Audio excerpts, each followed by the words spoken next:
Hey guys, this is the Spyderco Pacific Salt in H1 steel.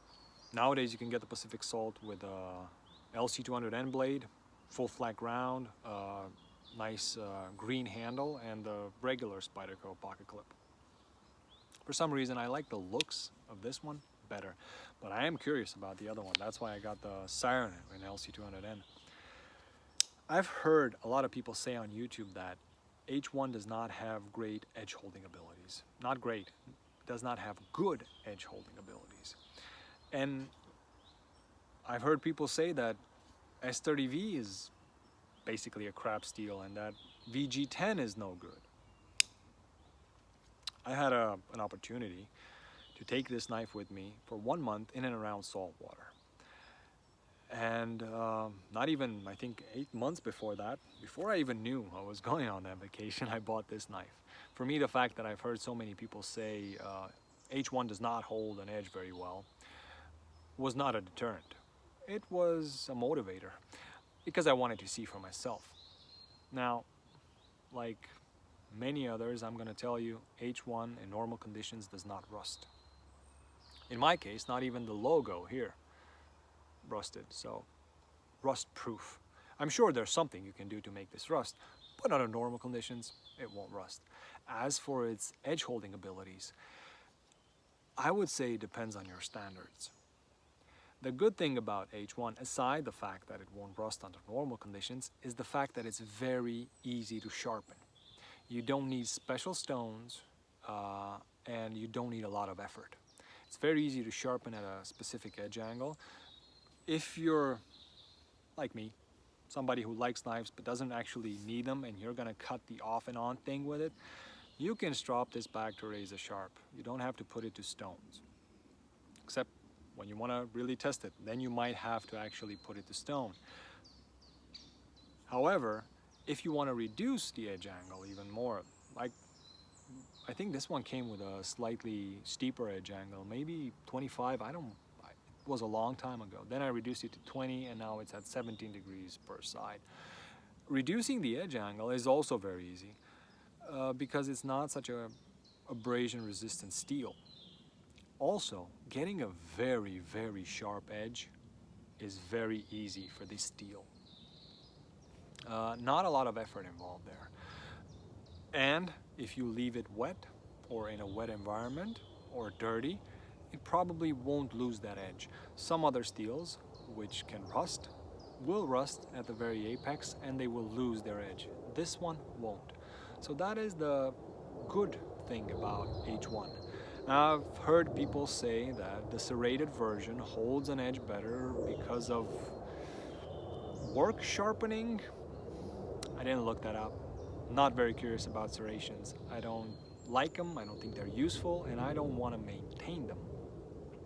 The fine edge version is what you see here, and this one, after 1 month, was not shaving. It wasn't slicing paper cleanly. You could still cut a piece of paper, it just wasn't very clean, but you could do whatever you needed to do with it. You could cut your food, you could whittle wood. It was sharper than most knives I get from other people well, I always have a knife on me, but if I'm asking for a knife from somebody, they'll give me a knife, and this one, after 1 month, it was sharper than what I get from other people. I did all my cutting chores with it. Whatever I needed to cut with this knife.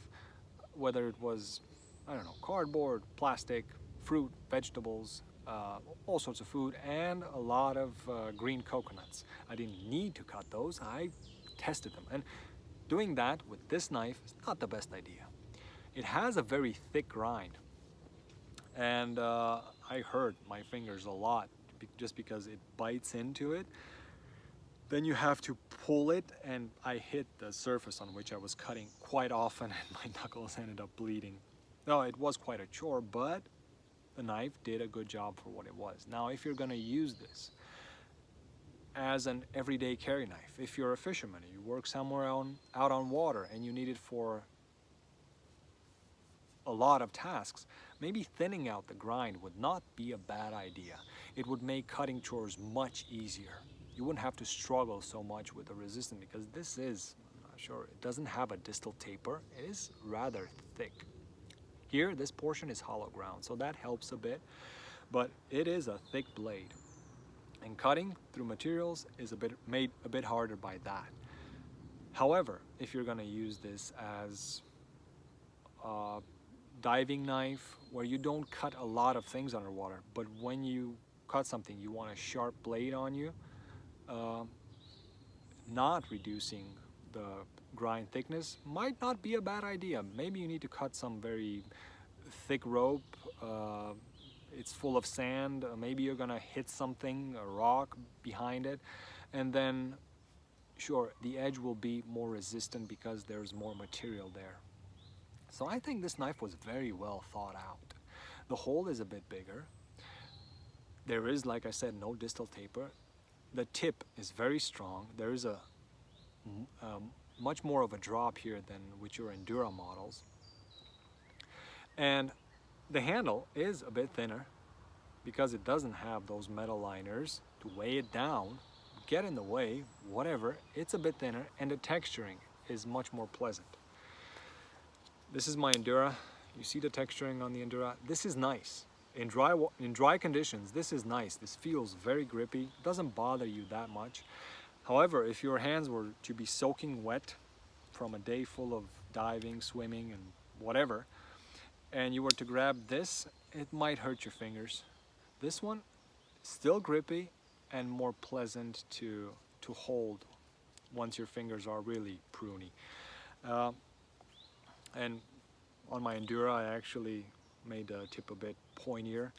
On this one, I appreciate the fact that it's more resistant because it is a softer steel, and I'm not going to use it for the same task that I will my Endura. But if you are going to use it if you're a fisherman and that's all you do all day, every day, just clean fish, you might enjoy a thinner grind.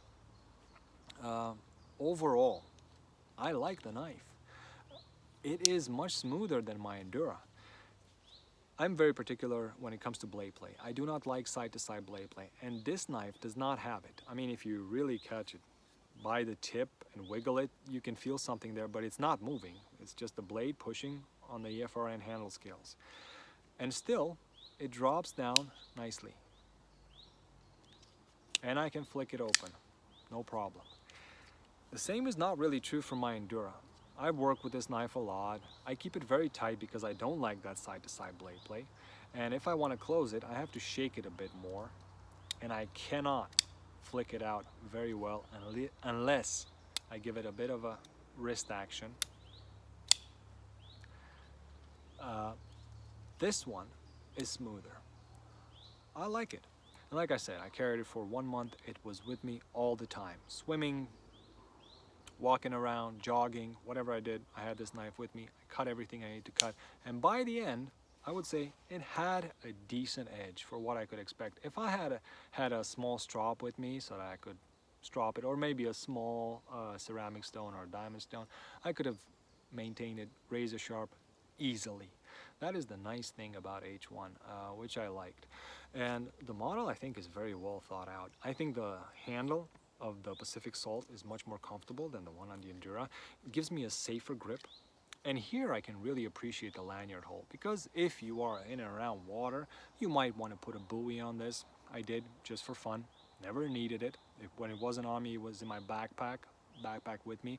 And if I would have dropped my backpack, it would have sunk no matter if that small buoy was attached to the knife. But if you have it in a boat, yeah, put a buoy on it. It'll help. Here, a Lanyard Hole is very useful, I think.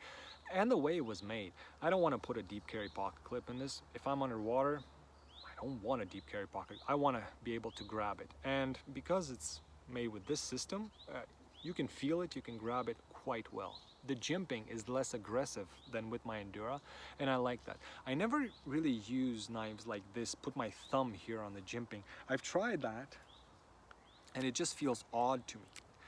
But what I do is choke up on the knife, and then the jimping will be right here. And with this knife, it doesn't bother me as much as it does with the Endura because, like I said, it's less aggressive. The coating does wear off simply from you opening and closing the knife, and then you can see here a few spots. I don't know, it may be was sand and my cut stuff, I don't know, I didn't really pay that much attention to it. But overall, pretty good. The new pocket clips from Spyderco, like I've seen on my Spyderco Tenacious Lightweight, are probably Parkerized. This one can shows the wear immediately. I mean, you rub up against something and the paint will scratch off. I don't mind. I prefer the new version much more. So yeah, this is the Pacific Salt. I think H1 does a good job for what it's supposed to do. Edge holding abilities, I mean, you can watch tests, and if you cut cardboard all day long, those tests will tell you something. Or if you cut, I don't know, rope or wood all day long, those tests will tell you something. However, after 1 month of using it, I still had a decent edge on this knife, I would say. Sharper than what most people carry around with them. And that was without any maintenance. And without drying the knife or cleaning it, most I did was wash it and left it wet. I was curious whether it would rust. I had no rust anywhere. Of course. This was my video. These were my thoughts, my experiences with Spyderco Pacific Salt. If you have any thoughts, questions, or comments about it, just add them down below. Thank you for watching. Hope you enjoyed the video, and as always, I wish you all a great day.